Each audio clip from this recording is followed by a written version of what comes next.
Harihi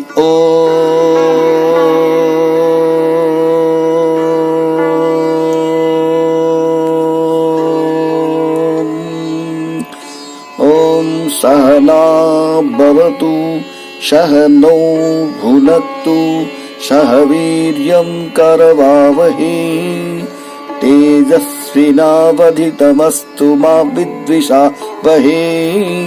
Om Shanti Shanti Shanti. Ahara Suddho Satta Suddhi Satta Suddho Dhruva Smriti Smritir Lambhe Sharva Granthi Nang Vipramoksha. By the purity of food follows the purification of the inner nature, and the purity of the inner nature, the memory becomes firm, and on the strengthening of memory follows the loosening of all ties, and the wise get liberation thereby.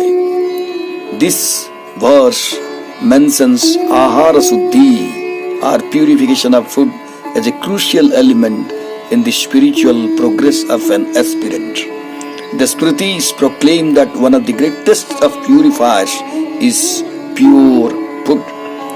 Chandogya Upanishad ordains, Annam asitam treda vidhiyate tasya jaha sthavishthom dhatustat purishang bhavati yo madhyayastan mansang yo Anishva Tanmanaham. The nature of food that we eat manifests as the nature of our mind. Here the Upanishad points out that the food we eat has three layers: Sthula Ansa, Madhyama Ansa and Sukshma Ansa. Food, when eaten, becomes divided into three parts.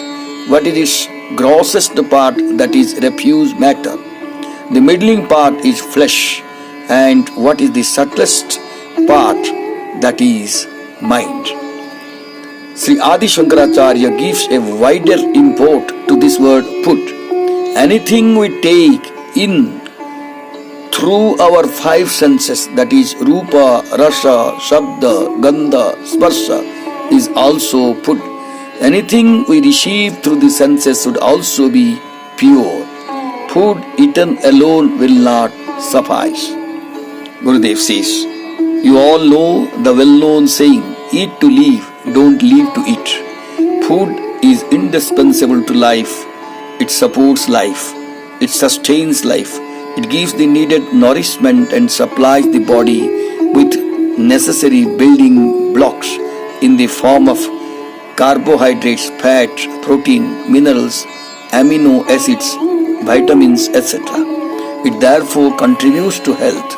But if you eat immoderately, it can destroy your health and bring about various illnesses like dyspepsia, gastritis, colitis, dysentery, diarrhea, and other chronic diseases.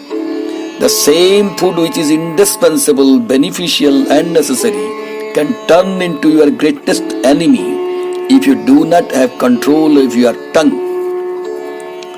Control over tongue is of paramount importance, therefore. If you do not observe the rules of moderation, if you do not try to get a knowledge of nutrition, knowledge of food and correct eating, knowledge of the effect of food on the body and mind, you will not know how to eat wisely. You will be living to eat, not eating to live. Therefore, Gurudev gave this admonition: in diet you must have discipline. And he has devoted a fairly long paragraph for this particular instruction. He has also said, keep your diet simple, bland. Don't indulge in too much of tamarind and chilies, onions and garlic, sour articles, oil, mustard, asafoetida. Be very sparing in this. Keep your food simple. Eating for enjoyment is a sin. Take sattvic or pure food. In Gurudev's commentary on the Gunatraya Vibhaga Yoga in the Bhagavad Gita, Jnanopadesh, in practical lessons in yoga, and in many other books, he has given a complete list of sattvic and tamasic ahara or food. That also he has given, because then we will know what to avoid. Don't overload the stomach. Give up those things which the mind likes best for a fortnight in a year. Eat simple food. Milk and fruits help concentration. Take food as a medicine to keep the body going. Give up salt and sugar for a month. You must be able to live on rice, vegetables and bread without any pickle. Don't ask for extra salt for vegetables or extra sugar for tea, coffee or milk. So, if you want to be a self-controlled person, you must be able to control the tongue. There is a saying, Jitang sarvam jite rashe.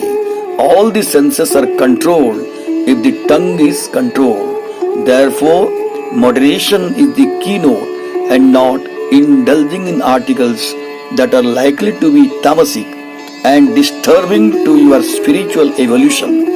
Avoid them and take in moderation even that which is good. There is a saying in Tamil, Adhikam Anal Amritam Visham. If you take beyond measure, even nectar may become poison. This is an overstatement. Nevertheless, it brings out the truth that if you exceed the correct dosage, if you become immoderate, then even nectar can turn into poison.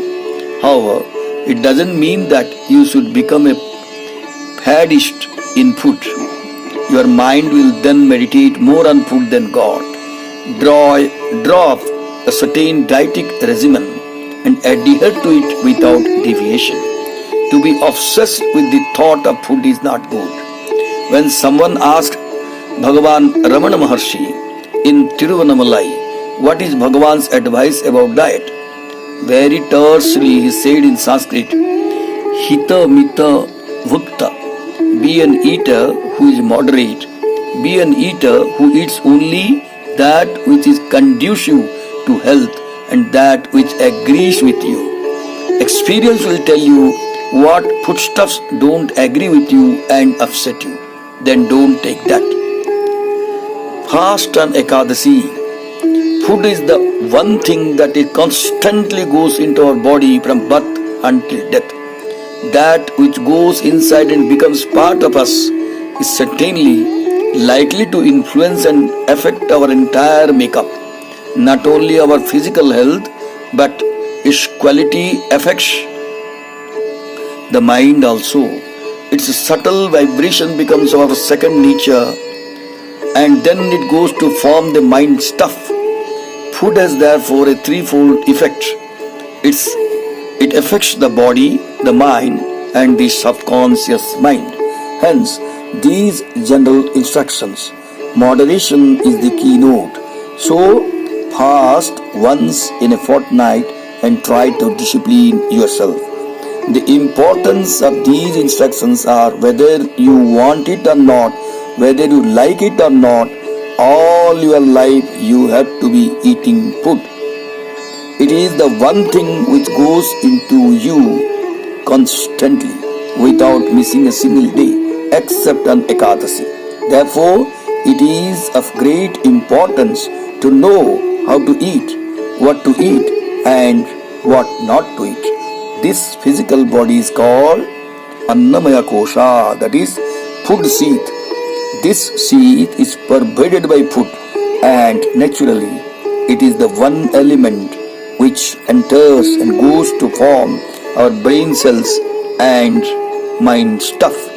Now you can understand the inevitable, inseparable, continuous and constant relationship of man and food and man. You now understand how very important it is that your food should be of the right quality and in the right quantity. So reflect upon this fourth instruction, ponder its deeper meaning for you. Ponder its deeper meaning for you, especially with reference to ethical and spiritual life, with reference to self-mastery and self-control. then you will understand its place is indispensable, necessary. In this Kali Yuga, the body is sustained by food, and therefore food is inevitable. Great research has been done in nutrition in Western countries in the field of medicine and health, but then it is from a different angle. It is from its compositions, so that it will form a balanced diet, but not from the angle of Rajasic, Tamasic and Sattvic food. In knowledge of both, at least some knowledge of both is essential. यहाँ पे एक चीज याद रखना जरूरी है कि रसना और काम वासना को जीत लेने पर सभी झंझट मिट जाते हैं। श्रीमन चैतन्य महाप्रभु जिस समय संन्यास लेने के लिए अपने गुरुदेव केशव भारती के समीप गए, तो केशव भारती ने उन्हें देखकर कहा, तुम्हारा यह उद्दाम यौवन और ऐसा अतुलनीय रूप है, तुम्हें कौन संन्यास देगा? तब महाप्रभु बोले, आप लोग तो अधिकार देकर संन्यास दिया करते हैं, मैं यदि अधिकारी हूं तो मुझे संन्यास देना ही होगा। आप परीक्षा लेकर देखें, मैं अधिकारी हूं या नहीं। तब भारती जी ने महाप्रभु से कहा, देखो तुम्हारी जीभ। महाप्रभु के जीभ बाहर निकालने पर उन्होंने उस पर थोड़ी चीनी रख दी, पर काफी देर तक वह चीनी जैसी की वैसी ही रही, तनिक भी गीली नहीं हुई। फूंक मारते ही सब के सब उड़कर बिखर गए। तब और दूसरी किसी परीक्षा का आवश्यकता नहीं हुई। तावत जितेंद्रियो न स्यात् विजितानेन्द्रिय पुमान न जयेद रसनं जावत जितं सर्वं जिते रसे। रसना के जीते जाने पर काम भी जीता जाता है। स्मृति शास्त्र का प्रमाण स्वरूप श्रीमद् भगवत गीता को यहाँ पे हम उपस्थापना करना चाहते हैं। भगवान श्री कृष्ण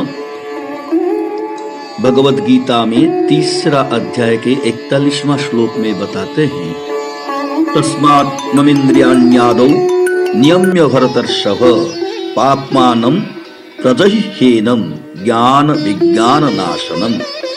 हे भरत श्रेष्ठ अर्जुन, पहले आप समूचा इंद्रियों को नाश कीजिए, उनका विकार को नाश कीजिए, क्योंकि ये पाप का मूल है। जय श्री कृष्ण।